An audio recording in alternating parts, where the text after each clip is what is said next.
Wa inna masyadidul ladzi yamliku nafsahu 'indal ghadab. Orang kuat itu orang yang betul-betul bisa mengendalikan dirinya ketika dalam keadaan marah. Sehingga semarah apapun ucapannya akan terkendali. Semarah apapun tindakannya akan terkendali.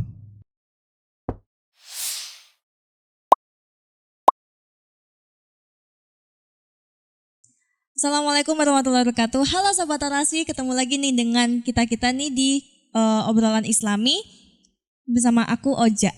Nah sekarang untuk sesi ini kita akan ngobrolin tentang karakter. Bagaimana sih karakter-karakter anak muda zaman sekarang yang katanya nih miris banget di kalangan anak muda gitu. Baik di sekolah maupun di luar sekolah. Di sini Oja nggak sendirian, Oja didampingin oleh narasumber kita Ustadz Muhsin. Sapa dulu Ustadz Muhsin. Assalamualaikum warahmatullahi wabarakatuh.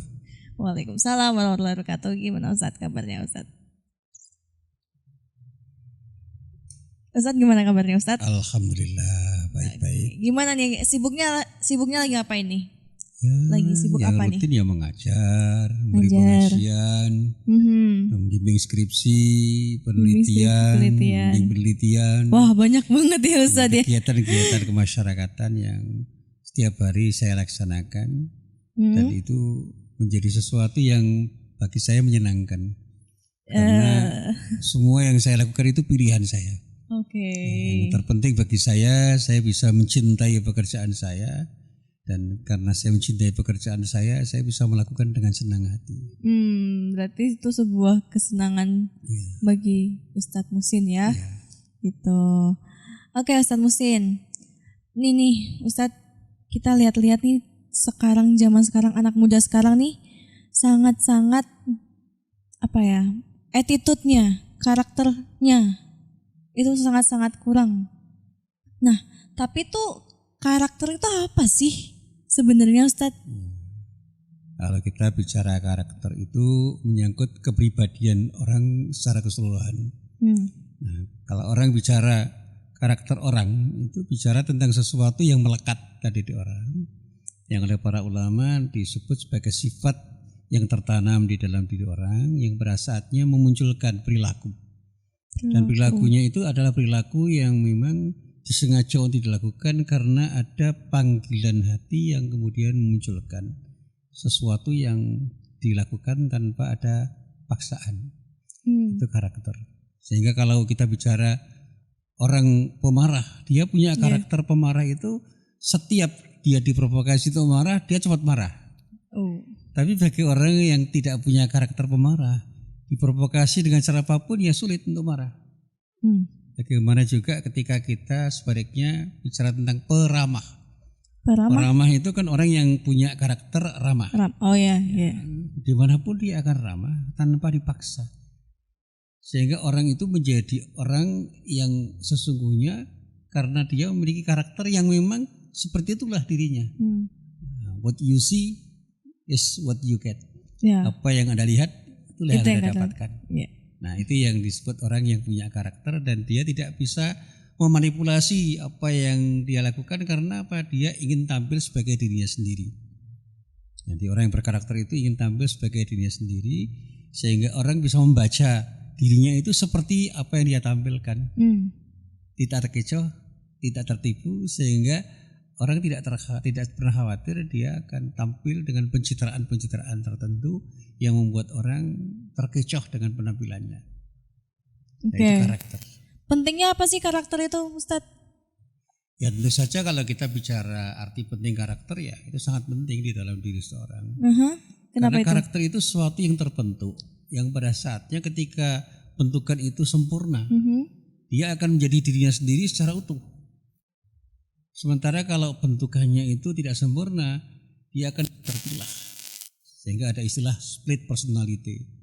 Di satu sisi dia ngomong baik, tetapi di lain sisi dia tindakannya tidak sebaik yang diomongkan. Kan ada yang seperti itu. Artinya dia belum punya karakter sebagai orang baik. Cuma dia citrakan sebagai orang baik dengan omongan-omongan yang dia poles dengan proyek pencitraan yang dia lakukan. Berarti kalau misalkan ini dia tuh orangnya sebenarnya pemarah, cuman dia di mata orang lain dia tuh penyabar. Itu sebenarnya tuh karakter atau bukan gitu? Jadi bedanya apa, Ustaz? Ya, kalau orang itu bisa mengendalikan diri, meskipun dia itu sebenarnya potensial untuk marah, ya bisa saja kemudian tampil sebagai orang yang seolah-olah ramah. Iya, seperti itu. Itu proses berlatih sebenarnya. Kalau kita ini tahu bahwa kita ini punya potensi pemarah, ayo latihlah diri kita untuk tidak marah. Makanya salah satu ciri orang yang bertakwa itu adalah kadhimul ghaidh, punya kemampuan untuk mengendalikan marah. Dan ghaidh itu kemarahan yang masih bersifat potensial. Yang aktual dinamakan ghadab. Maka Rasulullah mengatakan bahwa orang bisa saja marah, tetapi ketika Anda ingin menjadi orang hebat, orang kuat, Anda tidak harus meluapkan amarah Anda itu dengan tindakan-tindakan yang cenderung merusak, destruktif. Bahkan bisa menjadikan diri kita itu punya tindakan yang konstruktif pada saat kita ini sebenarnya terprovokasi untuk marah. Satu contoh misalnya Mbak Uja itu diprovokasi untuk marah. Gak usah luapkan amarah Anda itu dengan kata-kata yang pada saat Anda mengatakan Anda tidak bisa mengontrol diri Anda. Maka dikatakan laisa syadidu bisur'ah. Orang kuat itu bukan orang yang selalu menang dalam adu fisik. Wa innama syadidul ladzi yamliku nafsahu 'indal ghadab. Orang kuat itu orang yang betul-betul bisa mengendalikan dirinya ketika dalam keadaan marah. Sehingga semarah apapun ucapannya akan terkendali. Semarah apapun tindakannya akan terkendali. Nah, itu orang yang punya karakter bisa menahan diri dari kemungkinan marah. Padahal sifat dasarnya dia itu pemarah sebenarnya. Sifat dasarnya pemarah. Tapi sifat dasar itu bisa dikendalikan kok kalau kita itu berlatih untuk mengendalikan diri. Berarti karakter itu bisa berubah-ubah ya Ustadz ya? Bisa. Karakter bisa diubah. Bisa dilatih juga. Yang disebut karakter yang tidak berubah itu tabiat. Karakter asli. Sifat asli orang itu kan bisa tumbuh sebagai sesuatu yang diberikan oleh Allah tanpa ada upaya. Contohnya nih kayak gimana Ustaz? Contohnya misalnya kita ini punya sifat gampang tersinggung. Ya, sensitif. Orang-orang melankolis gitu. Kan sensitif. Melankolis. Ya kan? Iya. Nah, kalau kita tahu bahwa kita itu benar tersinggung, latihlah diri kita untuk tidak tersinggung ketika orang mengatakan dengan kata apapun. Sehingga kita masih bisa tersenyum dalam keadaan kita ini diprovokasi untuk marah. Sebenarnya itu tersinggung banget ya Ustaz ya. Tapi dikontrol gitu terus. Makanya kontrol diri. Makanya di dalam kaidah-kaidah yang dikatakan oleh para ulama, meskipun kita ini punya syahwat, tugas kita itu mengendalikan syahwat. Kalau dalam bahasa saya sehari-hari, saya katakan kita perlu memanage syahwat kita. Syahwat itu keinginan-keinginan yang ada dalam diri kita yang bisa berubah keinginan-keinginan untuk makan, keinginan untuk minum, keinginan untuk berpuasa, keinginan untuk berprestasi, dan keinginan apapun. Kendalikan semua itu sehingga begitu kita itu ingin sesuatu yang kita maui, kita tidak tergesa-gesa untuk meraihnya karena kita harus berproses dengan sabar. Oke. Selain itu Ustadz, menurut Ustadz gimana sih karakter anak zaman sekarang nih, terutama mahasiswa yang mungkin mahasiswa Universitas Muhammadiyah Yogyakarta mungkin, atau emang secara general, secara umum anak muda gitu? Kita tidak bisa mengeneralisasi ya, bahwa kecenderungan anak muda sekarang itu ingin melakukan sesuatu yang sifatnya instan dalam rangka meraih keberhasilannya, itu tidak bisa kita pungkiri. Tapi tugas kita sebagai pendidik mengendalikan mereka supaya mereka tidak berpikir instan dan bertindak instan, karena budaya instan itu sudah menjadi banyak mempengaruhi orang. Mau makan maunya instan, mie instan paling laris. Mau kuliah maunya instan, cepat lulus. Mau kerja cepatnya seperti ketika kita kuliah, cepat bekerja, kalau bisa pekerjaannya enak, gajinya besar. Ingin berkuasa juga maunya instan dengan menyuap, sehingga muncullah apa yang disebut money politik. Itu kan tindakan-tindakan instan. Iya. Nah, itu yang semestinya dari kecil itu sudah harus diarahkan. Makanya pendidikan karakter itu adalah pendidikan yang mengarah pada pemahaman dan internalisasi nilai. Makanya kalau kita itu mau mendidik anak, jangan hanya difahamkan, tapi jadikan dia itu betul-betul merasakan sesuatu dan menghayati sesuatu yang difahami, sehingga akan muncul tindakan-tindakan yang ideal. Satu contoh yang paling mudah, kita bisa mengajarkan kepada anak tentang definisi jujur, sehingga ketika kita uji secara kognitif, anak itu bisa menjawab dengan mudah. Tapi apakah dia itu bisa bersikap jujur? Ini kan persoalan penghayatan dan pengamalan. Nah, pendidikan akhlak itu harus mengarah ke situ. Bagaimana kita bisa mengarahkan anak itu menghayati arti penting kejujuran dan berani mengamalkan, punya kemauan kuat untuk mengamalkan apa yang disebut jujur itu di dalam tindakannya. Sehingga karakter jujur itu menjadi bagian dari karakter dia. Makanya dikatakan jujur itu disebut karakter moral. Nah, sekarang kalau anak itu malas, jangan diamkan anak itu malas. Latihlah anak itu untuk menjadi rajin, sehingga anak itu bisa menjadi pekerja keras, menjadi pekerja cerdas, menjadi pekerja yang ingin selalu menuntaskan pekerjaan. Dan akhirnya apa? Anak itu juga bisa kita latih untuk menjadi orang yang ikhlas dalam bekerja. Karena itu kemudian anak akan bisa mencintai pekerjaannya, dan pada saat dia mencintai pekerjaannya, dia akan bisa bekerja dengan nyaman. Jadi cintailah pekerjaanmu, maka Anda akan mengerjakan pekerjaan apapun yang Anda kerjakan itu dengan cinta. Dengan cinta, dengan hati. Gitu. Makanya pilihlah apapun yang kamu cintai untuk kamu kerjakan. Sehingga passion Anda akan di situ, dan pada saat Anda itu mencintai pekerjaan Anda, apapun yang Anda kerjakan itu akan terasa nyaman, karena itu merupakan pilihan hati kita. Oke, kira-kira nih Ustadz, Ustadz di UMY nih, di kampus ini, pendidikan karakter seperti apa yang diajarkan oleh dosen-dosen UMY? Ya, kalau kita melihat faktanya, memang kita belum punya grand design yang benar. Yang benar-benar sudah kita siapkan. Tapi bukan karena kita belum punya grand design, kita harus tinggal diam. Kita harus membuat grand design pendidikan karakter di UMY ini lebih dari sekedar pendidikan yang bersifat kognitif. Menjadi pinter secara intelektual itu baik, tetapi menjadi cerdas secara emosional dan spiritual itu juga diperlukan. Maka mahasiswa UMY itu tidak seharusnya hanya cerdas secara intelektual, tapi juga cerdas secara emosional dan spiritual. Dan itulah pendidikan karakter yang harus dilakukan oleh UMY, sehingga di UMY itu ada penanaman nilai yang terus menerus. Penanaman nilai-nilai kebaikan. Misalnya jadikan anak itu disiplin, jadikan anak mahasiswa itu menjadi anak-anak yang jujur, jadikan mereka menjadi orang yang mau bekerja keras dan tidak mudah putus asa dalam berproses. Jadikan mereka itu bisa memandang masa depan itu dengan sikap optimis. Itu kan pendidikan karakter. Artinya transformasi nilainya itu betul-betul kita jalankan, sehingga proses transformasi nilai itu mengalir saja, dan itu menjadi tanggung jawab kita bersama. Di sini bukan hanya menjadi tanggung jawab dosen, apalagi hanya tanggung jawab dosen agama. Kita tidak bisa melakukan secara parsial, kita harus bisa melakukan secara komprehensif, dan pada saatnya semua pihak yang ada di UMY itu harus terlibat. Bahkan kalau kita mau lebih dalam lagi, keluarga mahasiswa juga harus terlibat, masyarakat pun harus kita libatkan, sehingga mahasiswa itu ketika berinteraksi di masyarakat, mereka itu juga kita latih untuk bisa berinteraksi dengan secara positif, sehingga karakter mereka terbangun, terbentuk, dan semakin kokoh. Sehingga begitu mereka itu lulus dari UMY, mereka akan bisa menjadi anak panah yang betul-betul bagus berperan di masyarakat, karena mereka menjadi mahasiswa yang siap untuk berperan di masyarakat.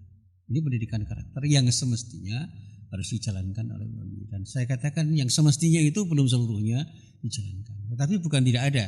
UMY sudah mengarah ke situ, dan pada saatnya jargon unggul dan islami itu harusnya diterjemahkan menjadi proses pendidikan karakter yang betul-betul dijalankan dengan konsisten, ada sikap istiqomah. Dan saya katakan tidak hanya dosen yang harus terlibat, tapi semua pihak yang ada di UMY harus terlibat dalam proses pendidikan karakter itu, sehingga pendidikan karakter yang kita canangkan itu menjadi bagian yang integral dari sebuah proses pendidikan yang ada di UMY. Wah, berarti kalimat unggul dan islami itu nggak hanya sebuah jargon aja. Iya. Sekarang kita lihat misalnya, masih ada nggak mahasiswa yang ngomong jorok? Masih ada enggak mahasiswa yang tidak menghormati dosen? banyak masih. Masih ada enggak dosen yang suka marah dan marah-marah? Ada.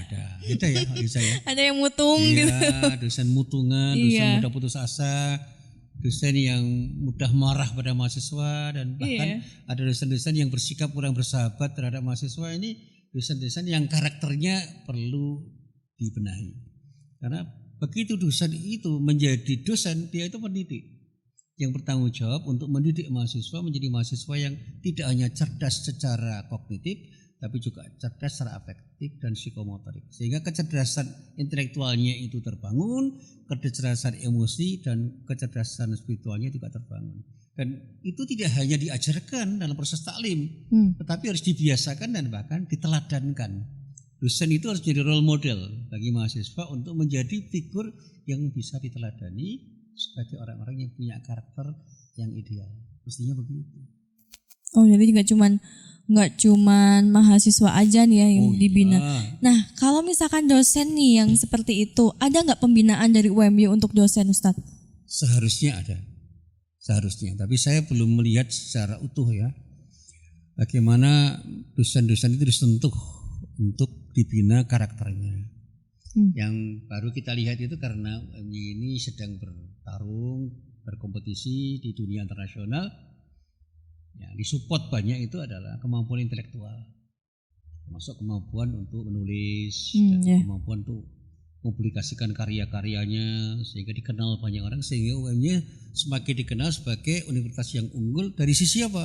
Intelektualnya, Dari sisi apa? Dari sisi manajerial. Dan ketika kita bicara tentang keislaman dalam pengertian karakter, nanti dulu, apakah akhlakul karimah itu sudah ada di UMY dan bisa menjadi contoh bagi orang lain, sehingga terbangun sebuah proses interaksi yang penuh dengan kebaikan-kebaikan yang bersumber dari nilai-nilai akhlak yang luhur. Nah, kita harus jujur mengatakan bahwa pasti bisa kita benahi dan kita harus berproses menuju ke sana. Bahwa kita punya kelemahan harus kita akui, tapi kelemahan-kelemahan itu yang harus kita coba untuk kita perbaiki, sehingga lama-kelamaan UMY itu tidak hanya menjadi universitas yang unggul secara intelektual, unggul secara manajerial, tapi juga punya keunggulan dalam bidang moral dan spiritual. Dan oleh karena itu kalau orang mau bercermin seperti apa akhlak yang harus dibangun di sebuah perguruan tinggi, lihatlah UMY. Nah, ini maunya. Iya, maunya seperti itu. Tapi yang seharusnya kan tidak seluruhnya sama dengan yang senyatanya. Tidak segampang itu untuk mengubah karakter seseorang kalau misalkan tidak dari orang itu sendiri, Ustaz ya. Ya, tidak harus hanya dari orang itu sendiri. Karena lingkungan itu sangat berpengaruh. Akhirnya mencari teman itu penting. Mencari sahabat itu penting. Mencari lingkungan yang terbaik itu penting, dan tidak hanya lingkungan fisik loh, lingkungan sosial. Karena terbentuknya akhlakul karimah, terbentuknya karakter yang unggul itu bisa terjadi bukan hanya karena kita berproses secara pribadi, tapi juga berproses dalam proses interaksi yang terus-menerus di masyarakat dan di kampus. Sehingga diharapkan di kampus itu ada proses interaksi yang baik. Di masyarakat juga kita bisa berproses secara baik, sehingga pendidikan karakter itu betul-betul berjalan, dan insya Allah dengan cara yang begitu mahasiswa UMY itu akan menjadi mahasiswa yang punya karakter unggul dan Islami. Dan pada saatnya insya Allah UMY tidak hanya dilihat dengan cara intelektual, tapi juga dilihat dalam wilayah akhlakul karimahnya. Sehingga bagaimanapun juga UMY itu punya keunggulan dari beberapa sisi yang di tempat lain mungkin belum ada. Kalau dilihat dari sisi intelektual kan sudah banyak perguruan tinggi yang unggul. Tapi mari kita coba, kita cari keunggulan yang lain dalam pembentukan karakter, sehingga akhlakul karimah itu betul-betul terekspresi dalam tindakan sehari-hari di UMY. Interaksi antara pejabat dan bukan pejabat, interaksi antara mahasiswa dan mahasiswa, mahasiswa dengan dosen, mahasiswa dengan tenaga pendidikan. Itu terjadi terus-menerus dengan melibatkan diri kita untuk bisa mewujudkan akhlakul karimah di dalam kehidupan sehari-hari. Itu yang luar biasa. Termasuk hari ini kita diuji kesabarannya. Benar-benar sangat sabar gitu ya. Dan pada saatnya kesabaran itu tidak ada batasnya. Dan salah satu ciri kesabaran itu adalah kemampuan diri kita untuk menunda sesuatu yang kita harapkan, kita inginkan atau kita tuju. Sehingga begitu kita itu ingin meraih sesuatu, jangan tergesa-gesa untuk meraih sesuatu itu kalau memang jalannya terjal dan licin. Sebab kalau tergesa-gesa kita bisa terpeleset, bisa jatuh ke tempat yang tidak ideal dan pada saatnya kita akan gagal untuk meraih apa yang kita cita-citakan karena ketidaksabaran kita. Makanya dikatakan oleh Rasulullah, al-anatu minallah wal ajalatu minasyaitan. Kehati-hatian, ketenangan itu dari Allah dan ketergesa-gesaan itu dari setan. Masya Allah. Makanya ketika kita tergesa-gesa untuk melakukan sesuatu, boleh jadi kita akan tergoda oleh setan, dan ketika tergoda bukan tidak mungkin kita akan gagal mendapatkan ridho dari Allah Subhanahu wa taala. Nauzubillahi min dzalik. Man sabara dhafira. Ini kata para ulama atau orang bijak. Siapapun yang bersabar dialah pemenangnya. Untuk menjadi pemenang kita harus bersabar. Sabar. Termasuk bersabar untuk meraih sesuatu yang kita harapkan kita dapatkan secepat mungkin.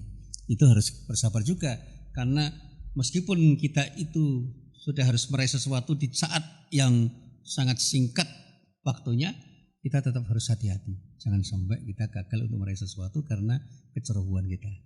Oke. Ya. Jadi gini Ustadz Muhsin sebagai dosen FAI, dosen UMY, ada nggak sih Ustadz tantangannya untuk memberikan pendidikan karakter kepada mahasiswa? Ada nggak tantangannya Ustadz? Banyak. Seperti apa itu? Apa aja sih? Seperti ketika kita itu melatih mahasiswa untuk tidak datang terlambat. Oh masih iya. ada nggak mahasiswa yang datang terlambat?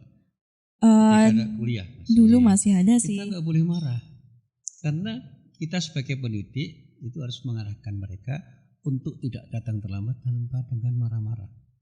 Dengan sanksi. Katakan dengan kata-kata yang lembut, kata-kata yang tidak menyakiti hati. Makanya selalu saya katakan, seburuk apapun sesuatu yang mau kita katakan, ayo kita katakan dengan kalimat-kalimat yang menunjukkan sikap bijak kita. Say the worst in the nicest way. Katakan yang terburuk sekalipun dengan kata-kata yang semanis-manisnya. Insya Allah kita akan bisa mengatakan sesuatu yang terbaik meskipun kita harus memberikan kritik kepada orang yang kita anggap harus kita kritik. Iya kan? Iya. Kritik pada mahasiswa boleh, kritik pada dosen boleh, kritik sesama dosen sama boleh. Tapi jadilah orang yang bijak untuk memberikan kritik, termasuk memilih kata pun itu harus bijak. Sehingga pilihan kata dan cara kita mengungkapkan kata-kata itu harus tepat, sehingga apapun yang kita katakan itu akan cukup efektif diterima orang dan tidak menyakiti hati orang, meskipun kita harus memberikan kritik setajam apapun dan bahkan memotivasi orang untuk berubah. Nah, itu pendidikan karakter yang harus dibangun dan dosen harus memulai. Wah, ini beda banget dengan saya yang dulu waktu mahasiswa, keterlambatnya diujinya pakai itu, dikunci dari dalam. Saya nggak pernah mengunci bahwa itu salah satu trik dosen, ya itu kita hargai. Tapi saya tidak pernah mengunci. Justru anak-anak yang sering terlambat itu saya perhatikan, saya sapa, dan ternyata banyak di antara mereka itu punya masalah pribadi yang perlu diselesaikan, sehingga dia sadar bahwa terlambat itu tidak baik. Dan ternyata kita harus bersabar untuk memberikan nasihat pada orang-orang yang seperti itu, tidak dengan marah, apalagi dengan sikap yang bisa membuat mahasiswa sakit hati. Oke, Ustaz. Terus gimana Ustaz kalau misalkan menurut Ustaz nih terkait karakter anak muda dengan bisa dibilang attitude-nya, itu termasuk juga nggak, relate atau tidak gitu? Ya, di luar sana, di luar UMY kita masih melihat sebagian orang yang masih memerlukan pendidikan karakter. Meskipun kita tidak bisa melibatkan diri secara langsung, minimal kita bisa memberi masukan kepada siapa yang mereka itu harus terlibat dalam proses pendidikan itu, termasuk pada pemerintah. Jangan pernah pemerintah itu memberikan tempat yang berpotensi untuk membuat mereka itu terjerumus pada tindakan-tindakan tidak baik. Ya, apa artinya ketika kita memperbaiki sesuatu sementara di luar sana banyak orang yang merusak. Yang merusak jauh lebih banyak dan lebih besar, itu kan susah. Ibaratnya kita memperbaiki motor, kita perbaiki 1 hari, 10 hari kemudian dirusak oleh orang dengan cara yang lebih fatal. Sehingga begitu 10 hari setelah dirusak orang, bengkelnya semakin kesulitan untuk memperbaiki motor yang sudah rusak berat itu. Ibaratnya ketika kita itu mendidik anak, 1 hari kita didik dengan baik, tapi 10 hari kemudian dididik dengan pendidikan yang tidak baik, bisa jadi anak itu semakin buruk. Sehingga ketika dikembalikan kepada kita untuk kita didik, anak itu sudah mengalami kerusakan yang parah dan sulit untuk dibenahi dan diperbaiki. Nah, itu yang saya katakan, di masyarakat itu seringkali ada sesuatu yang membuat kita itu agak susah untuk melakukan proses pendidikan karakter. Karena apa? Orang-orang yang cenderung memberikan peluang untuk rusak itu jauh lebih besar daripada orang-orang yang mendidik mereka agar anak-anak muda itu semakin menjadi anak-anak muda yang punya karakter yang unggul. Sekarang kalau kita presentasikan mahasiswa yang rajin ke masjid dengan mahasiswa yang tidak rajin ke masjid, banyak yang mana? Mahasiswa yang enggak usah jauh, lebih aja. Dosen yang rajin ke masjid dengan dosen yang malas ke masjid, lebih baik mana? Lebih banyak mana? Yang enggak. Karyawan yang rajin ke masjid untuk berselamaah dengan karyawan yang malas, lebih banyak mana? Malas. Nah, itu kalau kita mau memberikan kritik ya. Yeah. Tapi jangan marah. Itulah realitas yang harus kita hadapi dan kita tidak boleh berputus asa. Terus menawarkan sesuatu yang baik sehingga sesuatu yang baik yang kita tawarkan itu bisa diterima dan dijalani oleh orang. Itu. Jadi seperti orang beriklan. Ini kan proses marketing yang terus-menerus harus kita lakukan. Iklankan Islam itu dengan sebaik-baiknya sehingga orang tertarik untuk berislam dengan sebaik-baiknya. Dan itu tugas kita sebagai pendidik, tugas kita sebagai dai, sebagai da'iyah, sebagai ustadz, sebagai khatib, sebagai ulama, dan sebagai apapun yang punya tugas untuk mendakwakan Islam. Apalagi kalau kita mau menyadari setiap orang Islam itu adalah dai bagi dirinya sendiri dan orang lain. Karena perintahnya memang seperti itu. Sebatas kemampuan kita untuk mendakwakan Islam itu kepada siapapun yang kita hadapi. Gitu ya. Iya Ustaz. Terus untuk mempertahankan karakter yang positif, karakter yang baik itu gimana Ustadz? Bisa kasih tips bagi semua? Semua orang itu punya potensi baik dan punya potensi buruk. Tinggal mana yang mau dikembangkan, itu yang akan bisa membuat kita semakin menjadi orang seperti yang kita inginkan. Fa'alhamaha fujuraha wa taqwaha itu kan firman Allah. Kemampuan orang untuk memanage itu kan pilihan kita. Nah, sekarang mau kita manage yang mana? Potensi baiknya kita manage untuk menjadi semakin baik atau justru potensi buruknya kita manage untuk semakin jadi buruk? Kalau kita mau berpikir ideal, yang baik kita kembangkan sebaik-baiknya, yang buruk kita kendalikan untuk tidak berkembang. Semua orang punya potensi untuk marah, tapi jangan marah-marah.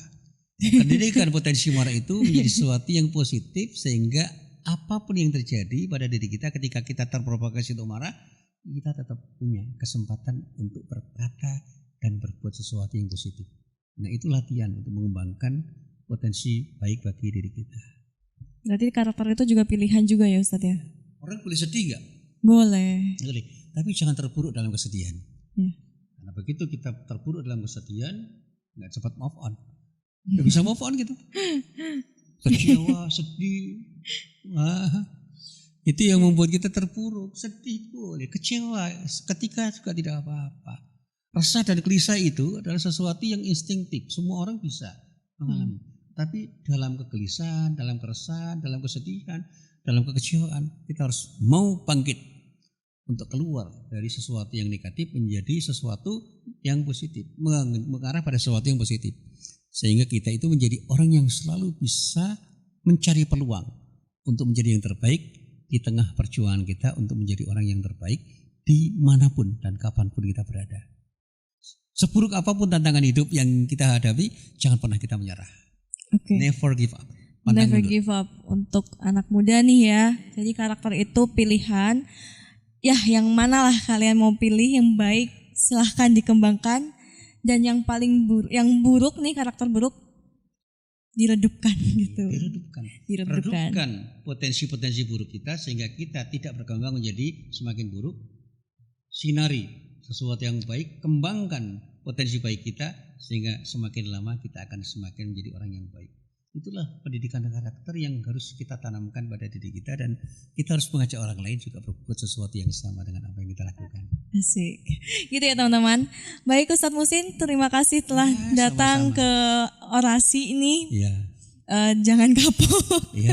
Jangan kapok nanti. Pokoknya kita apresiasi apa yang dilakukan teman-teman di masjid ini, dan pada saatnya memang LPPI harus menjadi yang pertama dan utama. Semangatnya fastabiqul khairat.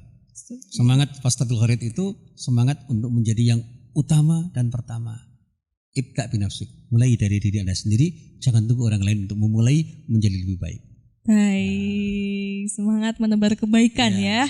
Baik teman-teman, terima kasih sudah menonton konten orasi kali ini. Kita ketemu di konten-konten yang lainnya. Bye-bye. Assalamualaikum warahmatullahi wabarakatuh. Waalaikumsalam warahmatullahi wabarakatuh.